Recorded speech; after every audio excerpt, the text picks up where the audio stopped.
Hola, bienvenidos a Charlando con Cervantes, el programa que les ofrece una serie de entrevistas con destacadas personalidades de la cultura de los pueblos hispanohablantes.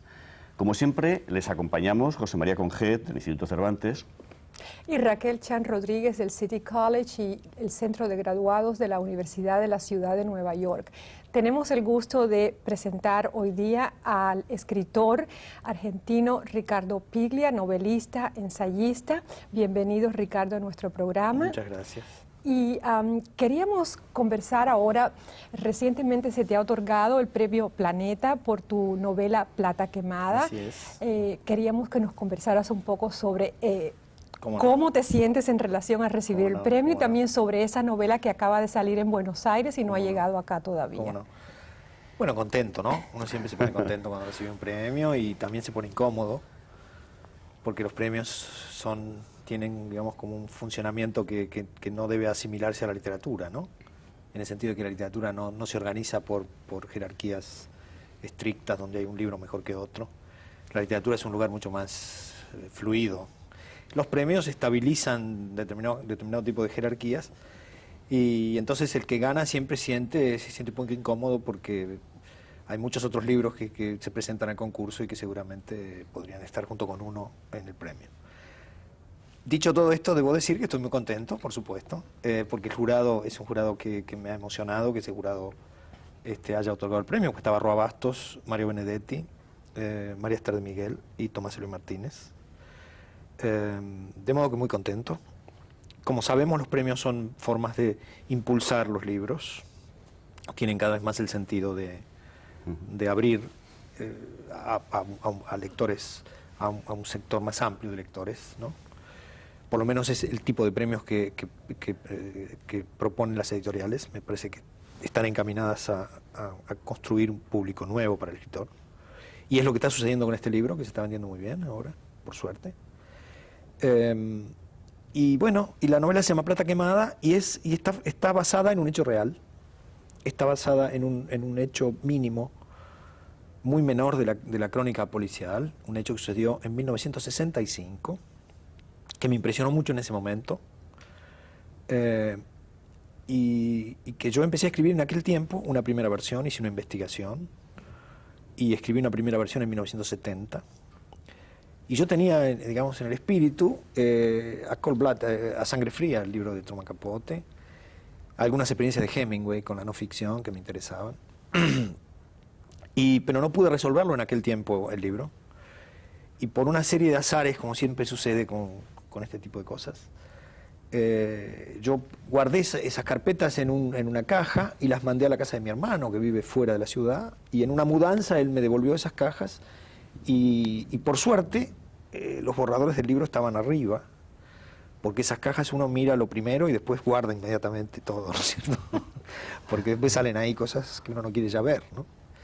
Pero bueno, la carpeta estaba arriba de la primera caja que abrí, empecé a leer y vi que ese material era valioso, y lo reescribí, y ese es el libro, ¿no? Muy bien. Esa es la historia. Raquel ha empezado preguntándote por tu última novela. Yo me voy a los orígenes, sin embargo.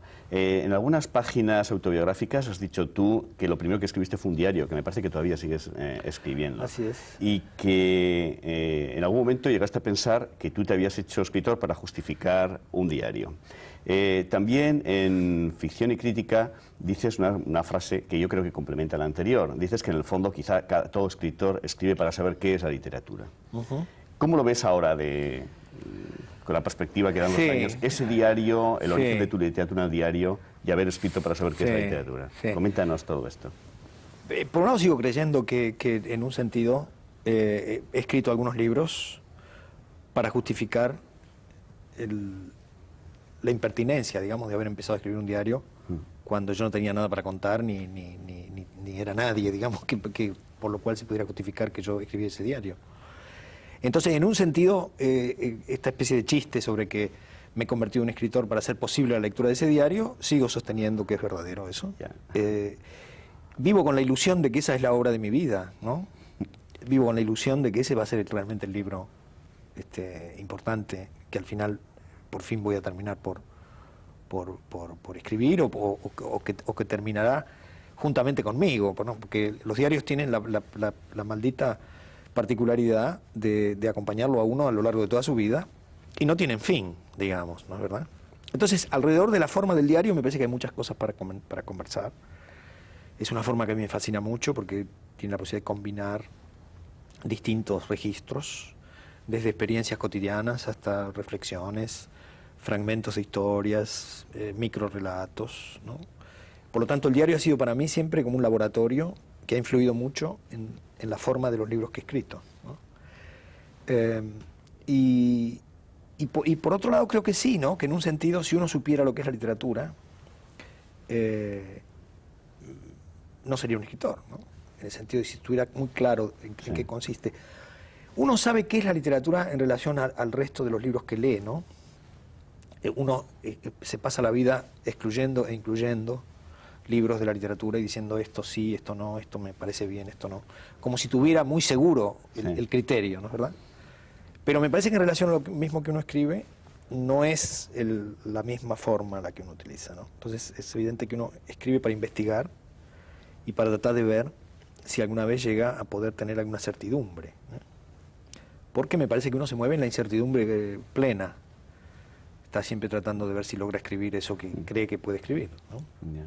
Hablando de autores y de figuras que influyen o no influyen en la obra de un escritor, a mi modo de ver, Roberto Arlt, el escritor argentino, ha sido una presencia constante, además del homenaje, del cuento, narración a Roberto Arlt en tu obra. Entonces, lo que quería más o menos que nos conversaras es por qué ese interés en Roberto Arlt, cómo te vinculas a él y cómo te desvinculas, porque lo haces también. Sí, claro. Bueno, hay como múltiples razones, ¿no? Una razón personal tiene que ver, digamos, con el impacto que me produjo la primera lectura de Roberto Arlt, ¿no? Yo digo que en la Argentina estamos los que empezamos leyendo Arlt y los que empezamos leyendo Borges, ¿no? Y yo soy de los que empezó leyendo primero Roberto Arlt. Leí primero Roberto Arlt antes de leer a Borges. Y Borges y Arlt es un escritor que uno lee cuando tiene 16 años, 17 años, ¿no? Ese tipo de escritor que impresiona mucho cuando uno tiene la secreta fantasía de querer ser un escritor y empieza a leer ya con esa manía, ¿no es verdad? Entonces, en ese sentido, Arlt produce un efecto fantástico, que no sé si es posible trasladarlo fuera de la lengua y fuera del espacio cultural del Río de la Plata, ¿no? Nunca he podido saber por qué Roberto Arlt no tiene, fuera del ámbito del Río de la Plata, la trascendencia que nosotros imaginamos que tiene. Por supuesto, en Argentina consideramos a Arlt un escritor del mismo nivel de Borges, ¿no? Entonces, está primero ese impacto, y después hay como un intento, durante un tiempo, digamos así, de discutir un tipo de lectura que se está haciendo de Arlt en el momento en el que yo empiezo a escribir mis primeros libros, ¿no? Que sintéticamente podríamos decir que es una suerte de populismo literario que considera que un escritor, que Arlt es un escritor que escribe mal, y que porque escribe mal es un buen escritor. Este es el modo que tienen de defenderlo algunos, ¿no? Sí. ¿Qué quieren decir con esto? Quieren decir que un escritor que escribe mal es alguien tan sincero que no necesita la mediación de la cultura, ¿no? Que no necesita, que el estilo sería como algo que alejaría al escritor de la vida y alejaría al escritor de la experiencia. Entonces, yo y muchos otros nos opusimos a esa perspectiva y empezamos a decir que Arlt tenía un estilo que era el estilo que no debía ser comparado con el estilo de Borges ni comparado con el estilo de Lugones, que Arlt había construido un estilo muy, muy personal, trabajando con otros materiales verbales, con restos de la lengua, digamos, con los efectos que en el español había producido la inmigración, con cierto tipo de lectura, como hablábamos la pasada, ¿no? Lecturas de menores, de manuales de divulgación y libros de química y malas traducciones de Nietzsche, y que con ese material había construido un estilo fantástico, ¿no?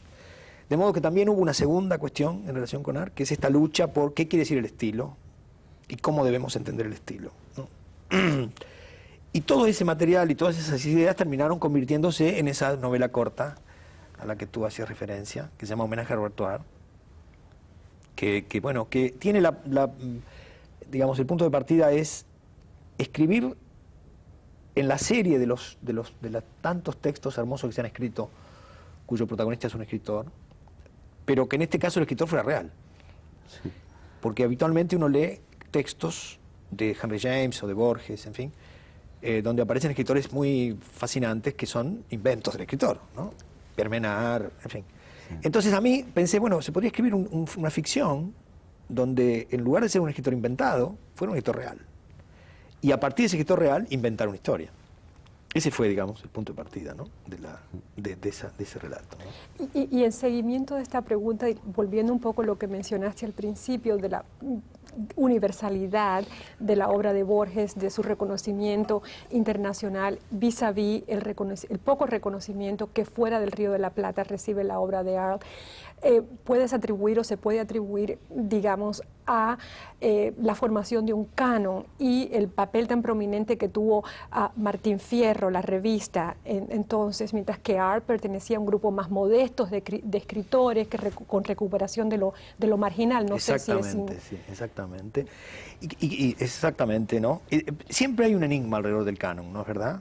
Digamos, y estamos siempre discutiendo estas cuestiones que la crítica académica llama canon y que nosotros llamamos nuestra lista interna de escritores, ¿no? El canon es un poco perverso, ¿no? Parece un invento profesoral. ¿No es cierto? Nosotros siempre tenemos una lista de escritores en la cabeza, los escritores y los críticos y los lectores y los apasionados por la literatura, como tenemos la lista de los jugadores de fútbol o de los jugadores de béisbol que nos parecen mejores que otros.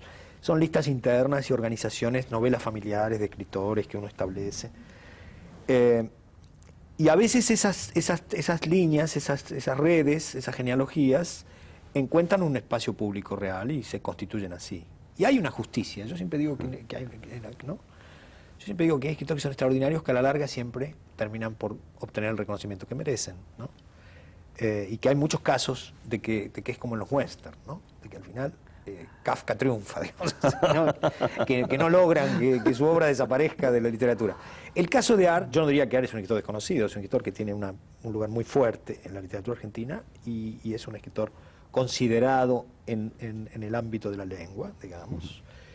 Es un escritor que ha sido traducido y que ha tenido una recepción estimable en alemán, digamos, pero por supuesto no ha conseguido el lugar que tiene Borges, que es un lugar central.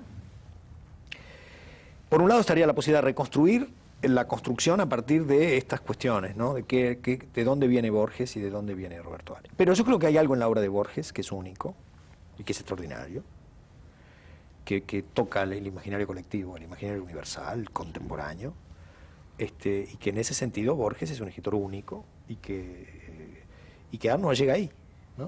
Llega a otro lugar, digamos, pero no llega ahí, ¿no es cierto? Pero yo creo que eso tal vez no debemos usarlo como un juicio de valor, ¿no? No debemos pensar que porque un escritor es reconocido universalmente es mejor que otro que solo es leído en su propio ámbito, ¿no? Porque los poetas viven perpetuamente en esa situación, ¿no? Sí. Poetas extraordinarios, hablábamos de Cernuda y veíamos ediciones de Cernuda, o poetas que son extraordinarios, y que a veces no logran escapar digamos, de la... ¿Cómo llamarlo? No quiero llamarlo la cárcel, del espacio de su propia lengua. Yo quiero hacer una pregunta sobre la relación de tu obra con los llamados géneros menores. Sí. Tú has dirigido una colección, has creado y has dirigido una colección de serie negra, novela detectivista, de detectives o policíaca. Has hablado en algunas ocasiones también de la literatura de ciencia ficción y efectivamente en tu literatura, en Ciudad Ausente, hay aspectos de ciencia ficción, en tus cuentos hay cuentos policiales. Así es. Uno que presentaste precisamente a un premio en el que estaba Borges de jurado, un premio novela policial, que te valió un premio a París, si no me equivoco. Exactamente. Eso di cuentas en un prólogo. Así es. ¿Cómo relacionaríamos una obra, la tuya, que desde luego no es lo que ahora llaman light, no es una literatura ligera, ni muchísimo menos, sino que es una literatura, valga la redundancia, literaria, dentro de la tradición de la alta literatura de la lengua? ¿Cómo se relaciona con estos llamados géneros menores?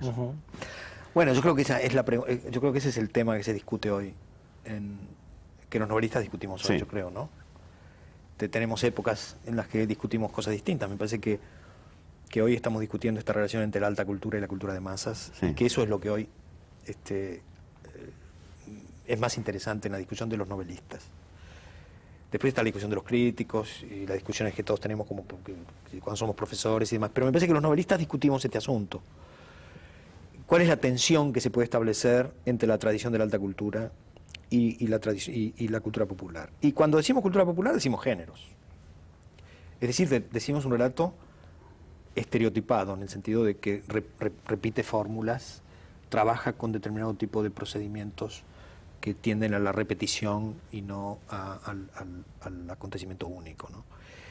Y a mí me cuesta un poco definir mi propio trabajo, pero yo diría que yo he trabajado la tensión en esa. Por ejemplo, no he escrito, salvo casos muy aislados, textos de género en el sentido estricto. He hecho uso del género, ¿no? Sí. Entonces he usado muchos procedimientos de género policial en una novela que no parece tener nada que ver con el género, como es Respiración Artificial, que para mí es una novela policial, ¿no? En el sentido de que todo el mundo está investigando algo ahí, aunque lo que investiga no es un crimen en el sentido clásico del género, ¿no? Sí. Y es cierto que yo pensé La ciudad ausente como una novela de ciencia ficción, aunque en realidad es una novela literaria sobre Macedonio Fernández. Y política. Y política, pero digo que la ciencia ficción estuvo presente. Entonces creo que este es una de las respuestas que muchos escritores están intentando, ¿no? Que es un uso del género popular, de los géneros, transformando los géneros, sin escribir género en el sentido estricto, aunque hay otros que escriben género, ¿no?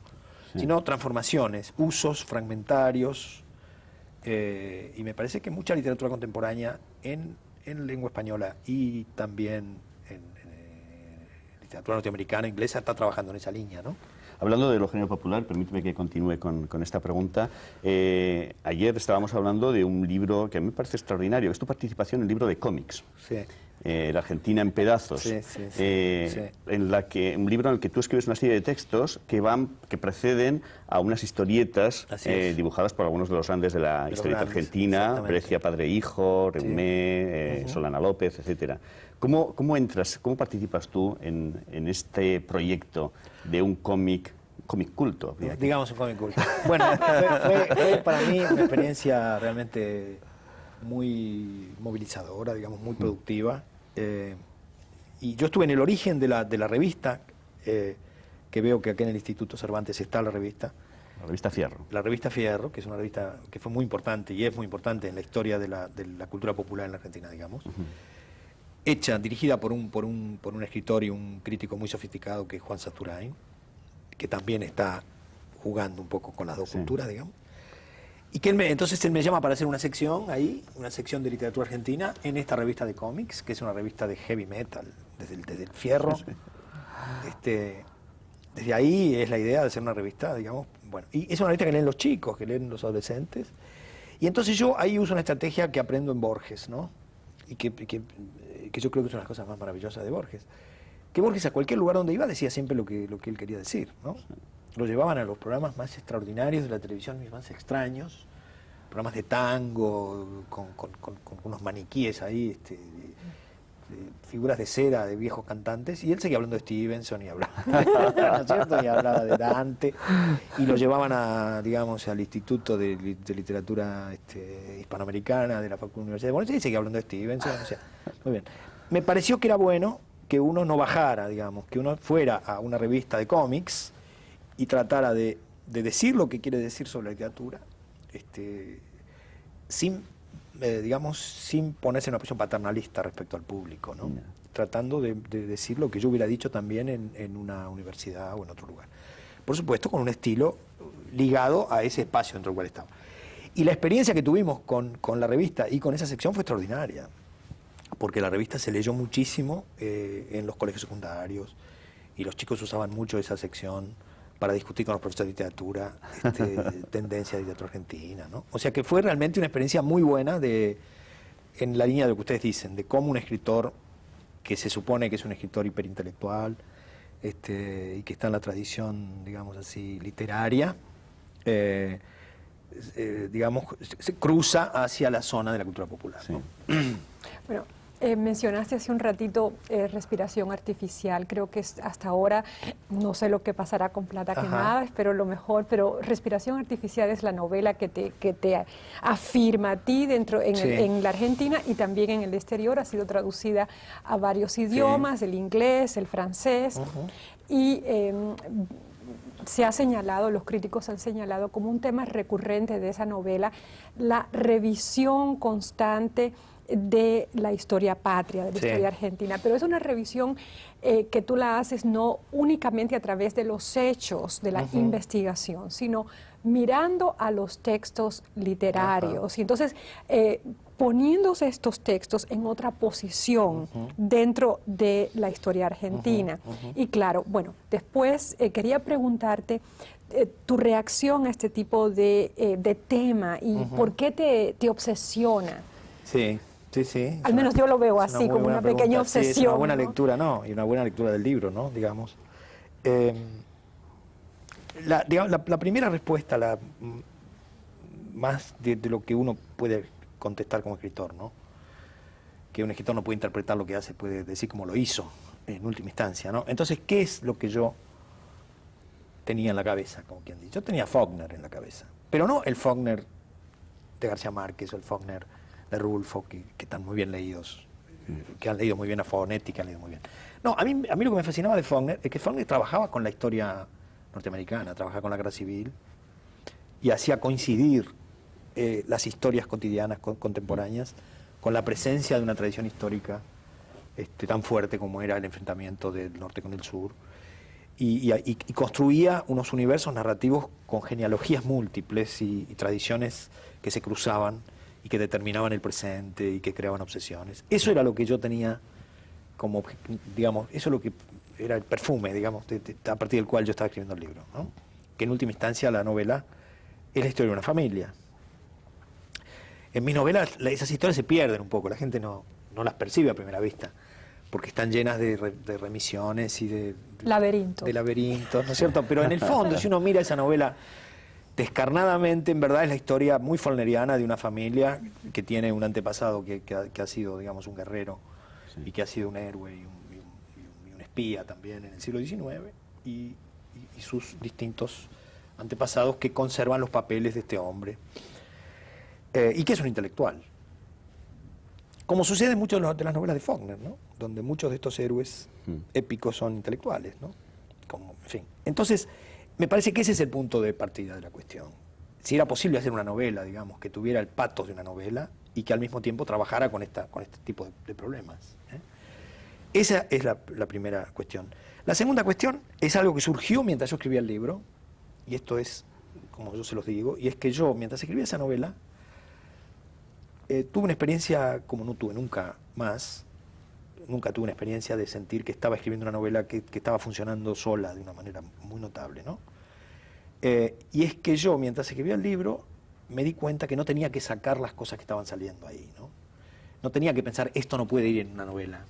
Porque de pronto los personajes estaban en un bar y empezaban a hablar.